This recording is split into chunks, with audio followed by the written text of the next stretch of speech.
Hi, we're doing our presentation on traumatic event and PTSD. So the media portrays those who experience PTSD and trauma as violent, unstable, impulsive, incurable, unemployable, drunks, or drug addicts. This can cause the general public to be afraid of them. The PTSD group can be more likely to have some violent episodes if they are not undergoing treatment. This is usually the result during a flashback, nightmare, or trigger of the traumatic event. Research has shown that treatment can lower the risk of violence, such as pharmaceutical medication, to reduce the symptoms of hyperarousal. Some examples of that are sleeping problems and irritability. Non-traditional treatments such as meditation and mindfulness have shown to decrease aggression within this population. So cultural environment, family support. A study found that military service members who have a strong family and social support were likely to have a decrease in effects and even a decrease in the development of PTSD symptoms. Another study also found family support in victims of trauma mediated the effects of emotional dysregulation in people who have post-traumatic stress disorder. So the role of peers. Research has been shown that friends of trauma victims can provide much needed emotional support, allowing the victim to express emotions around the trauma without judgment, speech or behavior that could help boost their self-esteem, affirmation, support, or reassurance that recovery can happen and that challenges are a normal part of the healing process. In a research study, it has shown that the higher amounts of social support has shown decrease in post-traumatic stress disorder symptoms. There are some negative effects of their peers in that the young adult population has a higher rate of alcohol and substance use, and so they could encourage a higher rate of using this as coping mechanisms that could lead to more high-risk behaviors, as well as victim blaming can be detrimental to their healing as well. So the cultural, environmental, cyclonic, and nature.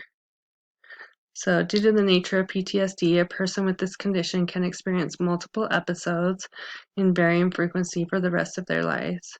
A person may have control over their emotions and relapse with a specific stimuli, like fireworks that sound like gunshots. Cognitive behavior therapy and other types of emotional therapy can help control frequency and triggers for post-traumatic stress episodes. So the PTSD population has a higher rate of being victims of crime as well as perpetrators of crime. Research has been shown that jurors tend to admit to be less severe in their punishments for those suffering from PTSD, especially veterans. The legal proceedings itself can cause a lot of triggers for this population. They also found that they were more likely to be acquitted if they built their defense around PTSD. Veterans also receive benefits from the government to receive treatment for their PTSD, as well as opportunities to participate in clinical trials, a variety of support groups, and a crisis line in emergencies. So the main barriers people with PTSD and those involved in traumatic events face are stigmatization, negative perception of those with PTSD causing those with it to not seek help, avoid disclosing of the trauma, limited resources, a lack of qualified personnel who are trained in the treatment for PTSD, and or adequate funding for those institution or programs, and ongoing conflicts or disasters. So if someone is currently in wartime area or being abused, the treatment is ineffective until the cause is resolved. Found that people living with HIV or AIDS in China who also have PTSD have more stigmatization against them and therefore are less willing and less able to receive the help and care that they need.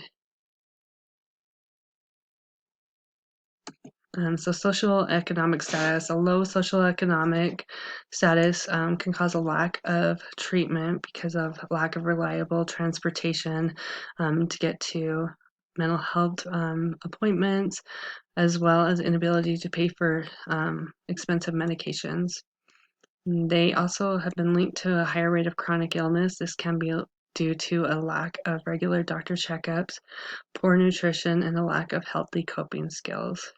The poor nutrition has been linked to diabetes as well as cardiac conditions. So race and ethnicity. So within the U.S., it plays a moderating role in the association between adverse childhood events. There are higher adverse childhood events resulted in higher rates of PTSD. White non-Hispanic adolescents presented with a much higher probability of lifetime PTSD compared to their Hispanic and Black peers. So religious or spiritual based interventions in veterans with PTSD experience significant improvement in PTSD symptoms. Spiritual wounds can oftentimes be neglected. When trauma does happen, spiritual-based interventions are just as important as cognitive-based therapies. And then gender. Studies have shown that females are more likely to experience PTSD symptoms, mainly re-experiencing traumatic events, triggers negative cognitions and mood and hyperarousal than men. It's currently unclear why women experience PTSD symptoms more often than men, but some theories center around differences in hormones in response to trauma that they have experienced. So the geographical location, people involved in wars are more likely to experience PTSD. Currently, most wars are centered around the Middle East and Africa, though terrorist attacks bring the war to the home front. War puts people in situations they may never have experienced before and have not learned coping mechanisms for. Some examples are death, fighting, and violence. Some geographical locations may have a lack of adequate resources to properly help those who have PTSD. So health disparity or bias. So people involved in traumatic events and experience PTSD face numerous bias. The implicit bias they face are that these people have no coping skills and are weak. The explicit bias they face is that they have substance abuse disorder to cope with their trauma and easily arousal and violent in any situation. So that can be hard to get over some of those bias. So international scope. There were limited international resources. The one we did find was the International Society for Traumatic Stress, and this brings together clinicians, researchers, and trauma victims. It provides resources for treatment and information about PTSD and other traumas. So many state resources could also apply to the international victims as well, and they are very similar in nature. And these are our resources.